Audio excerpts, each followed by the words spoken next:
Assalamualaikum warahmatullahi wabarakatuh.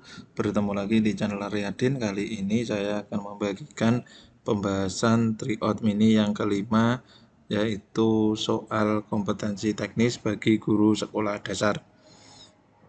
Bagi Anda yang baru mampir channel kami, jangan lupa untuk subscribe dan tekan loncengnya.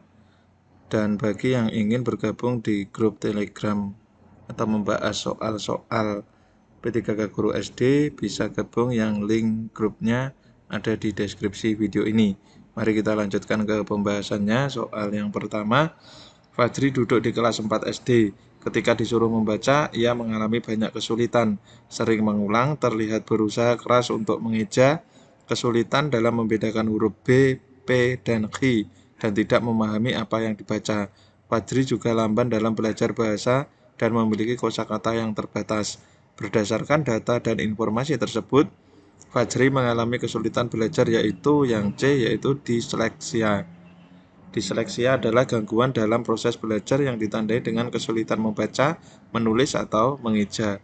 Sedangkan disgrafia adalah gangguan belajar yang berpusat pada kemampuan menulis anak. Jadi hanya fokusnya pada kemampuan menulis, ini disgrafia. Kalau diskalkulia adalah kesulitan belajar dalam memahami matematika, termasuk tentang simbol-simbol matematika. Sedangkan dispraksia adalah gangguan yang terjadi pada koordinasi motorik anak. Jadi ini pada motoriknya. Yang terakhir, disfasia adalah gangguan perkembangan bahasa yang tidak sesuai dengan perkembangan kemampuan anak seharusnya. Jadi misalkan umur 3 tahun atau 4 tahun itu sudah bisa berbicara, tetapi pada kenyataannya umur 5 tahun belum bisa berbicara. Jadi ini perkembangan bahasa, yaitu disfasia. Soal nomor 2, di bawah ini merupakan Presiden Indonesia yang jabatannya sesuai dengan amandemen Undang-Undang Dasar 1945 Pasal 7 adalah, yaitu yang E, Susilo Bambang Yudhoyono. Pasal 7 ini berbunyi, Presiden dan Wakil Presiden memegang jabatan selama 5 tahun dan sesudahnya dapat dipilih kembali dalam jabatan yang sama, hanya untuk 1 kali masa jabatan.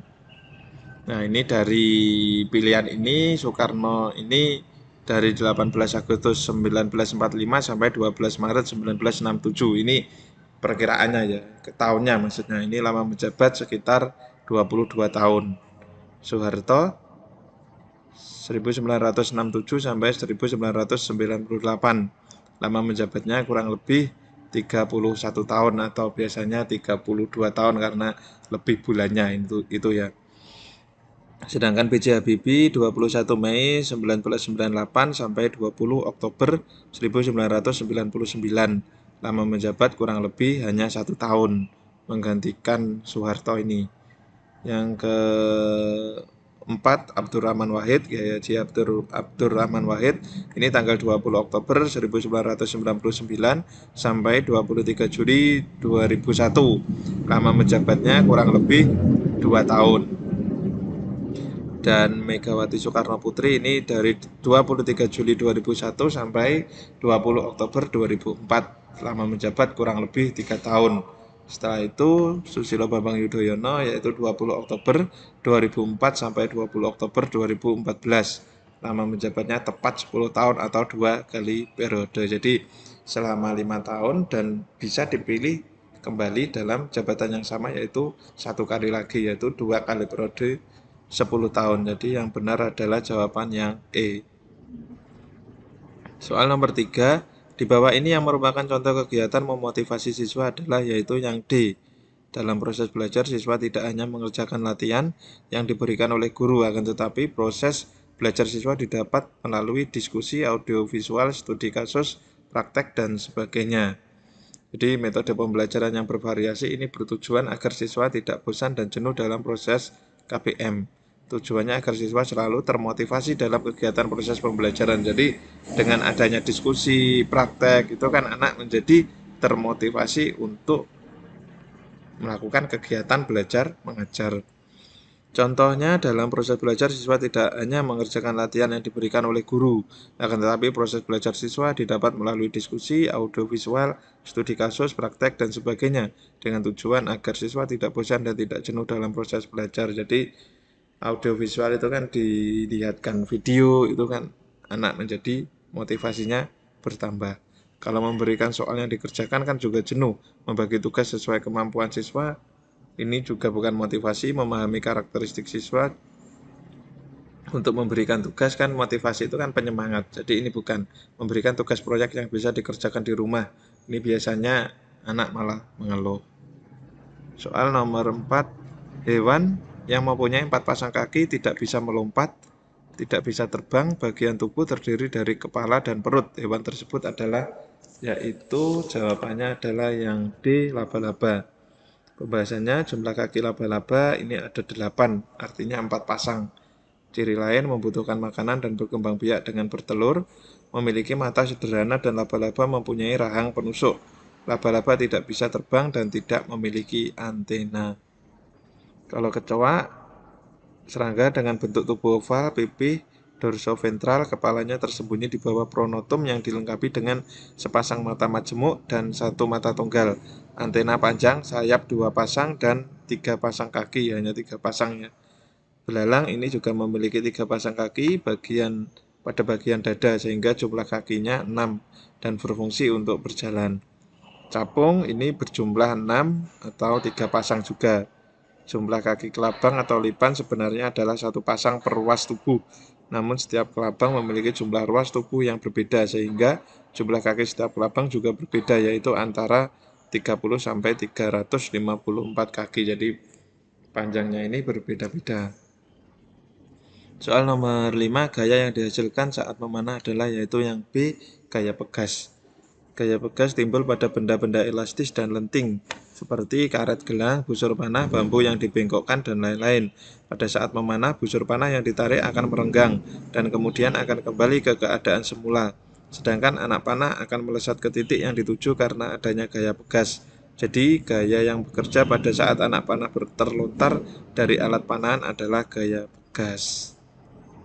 Soal nomor 6, saat terbang di udara, gerakan burung dengan cara memanfaatkan sifat aliran udara. Perbandingan besarnya gaya aksi dan reaksi antara burung dengan udara yang benar adalah yaitu yang C, sama. Karena gaya yang dimilikinya melebihi besar gaya gesekan udara, maka burung dapat maju ke depan. Fenomena burung bisa terbang di udara bisa dijelaskan dengan hukum 3 Newton. Hukum 3 Newton ini sering juga disebut dengan hukum aksi-reaksi.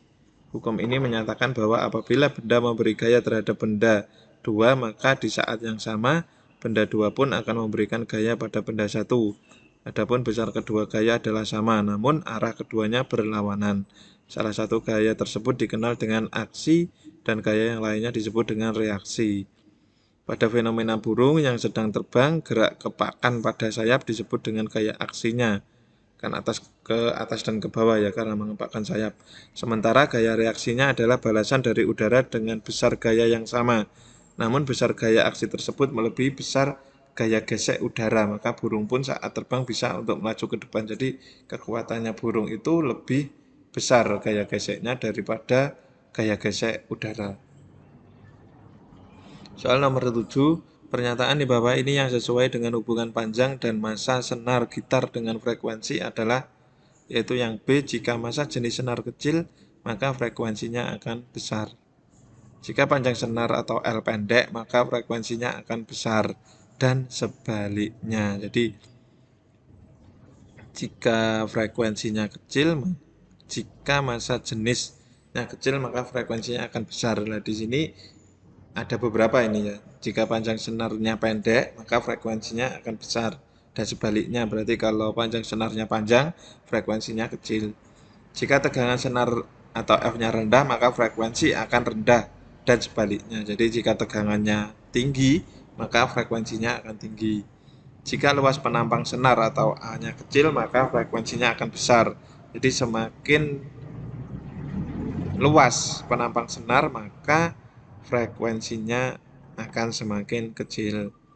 Jika massa jenis senar kecil, maka frekuensinya akan besar. Jadi, jika massa jenisnya kecil, maka frekuensinya besar. Dan sebaliknya, jadi kalau yang massa jenisnya besar, maka frekuensinya kecil.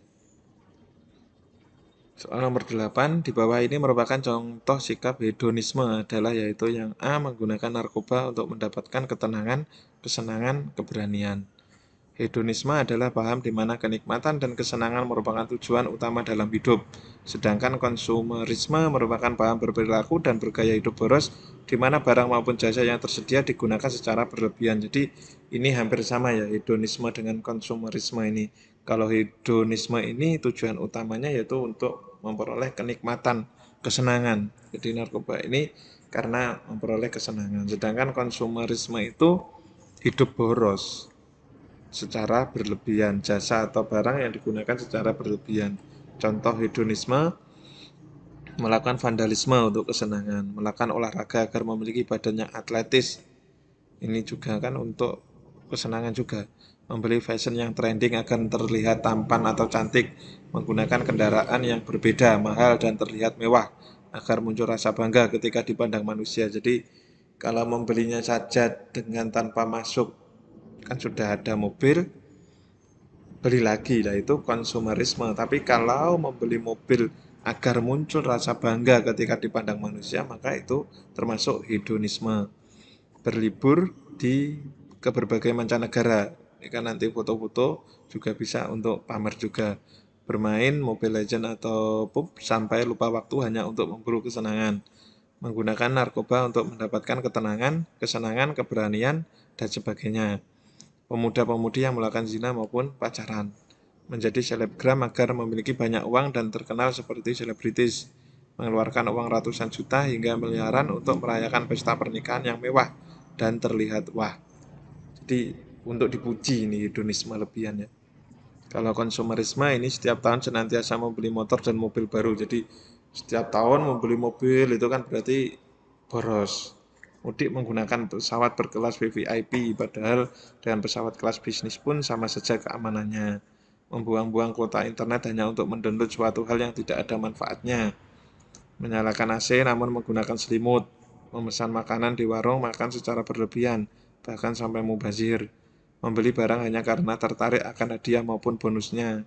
Ikut-ikutan membeli barang apa yang dibeli tetangganya agar dianggap status sosialnya. Jadi ini konsumerisme juga.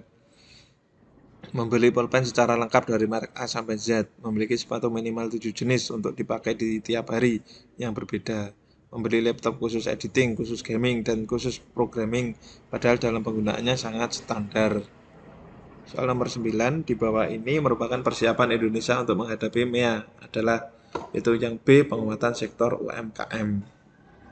Langkah yang telah dilakukan oleh Indonesia berdasarkan rencana strategis pemerintah untuk menghadapi MEA atau AEC antara lain yaitu penguatan daya saing ekonomi. Yang kedua program ACI yaitu Aku Cinta Indonesia. Penguatan sektor UMKM, perbaikan infrastruktur, peningkatan kualitas sumber daya manusia atau SDM. Yang keenam, reformasi kelembagaan dan pemerintahan.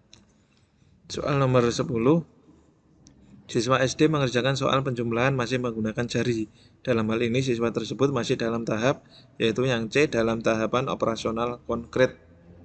Tahap ketiga, perkembangan kemampuan kognitif anak adalah operasional konkret yang dimiliki oleh anak di kategori usia 7-11 tahun. Anak memulai menunjukkan kemampuan konservasi, jumlah, luas, volume, orientasi. Meskipun anak bisa memecahkan masalah dengan cara logis, mereka belum bisa berpikir secara abstrak atau hipotesis. Jadi masih menggunakan jari, kalau abstrak belum mampu. Ciri-cirinya sudah mampu mengelompokkan objek, kemampuannya dalam mengingat dan berpikir logis juga semakin meningkat. Memahami konsep sebab akibat secara rasional dan sistematis, mulai dapat belajar membaca dan matematika, sikap egosentrisnya semakin berkurang secara perlahan. Cukup sekian penjelasan tryout mini yang kelima part pertamanya. Untuk part berikutnya silahkan nantikan di channel YouTube ini. Ada kurang lebihnya saya mohon maaf. Terima kasih. Wassalamualaikum warahmatullahi wabarakatuh.